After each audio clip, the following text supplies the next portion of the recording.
วันที่ 13 กรกฎาคมที่ว่าเป็นวันปล่อยปลาและอนุรักษ์สัตว์น้ำสัตว์ป่าแห่งชาติฉะนั้นทางด้านกรมเลี้ยงสัตว์และการประมงกระทรวงเกษตรกรรมและสิ่งแวดล้อมได้มีการตั้งเป้าหมายปล่อยปลาให้บรรลุตามแผนการที่วางไว้ 72 ล้านตัวท่านบัวหงส์คำหาหัวหน้ากรมเลี้ยงสัตว์และการประมงแจ้งให้รู้ว่ากรมเลี้ยงสัตว์และการประมงได้เป็นเจ้าการประสานสมทบกับแขนงเลี้ยงสัตว์และการประมงนครหลวงวิจันทร์และบรรดาแขวงในขอบเขตทั่วประเทศองค์การจัดตั้งสากลต่างๆที่เกี่ยวข้องให้สุ่มใส่กะเกี่ยมปล่อยปลาอย่างเป็นขบวนการฟดฟื้น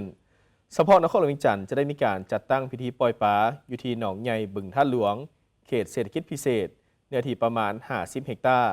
คาดว่าจะปล่อยปลาประมาณ 350,000 ตัวถ้าเว้าถึงประเทศลาวพวกเขาเป็นประเทศที่อุดมหังมีเต็มไปด้วยทรัพยากรธรรมชาติแหล่งน้ำทรัพย์ในดินสินในน้ำมีชนิดป่าพื้นเมืองหลายกว่า500ชนิดในนี้ชนิดป่าที่หายากและใกล้จะสูญพันธุ์เช่นป่าบึกป่าฝาไลป่ากังและสัตว์น้ำชนิดอื่นๆพรรคและรัฐบาลถือเอาเวียกงานการคุ้มครองการปกปักรักษา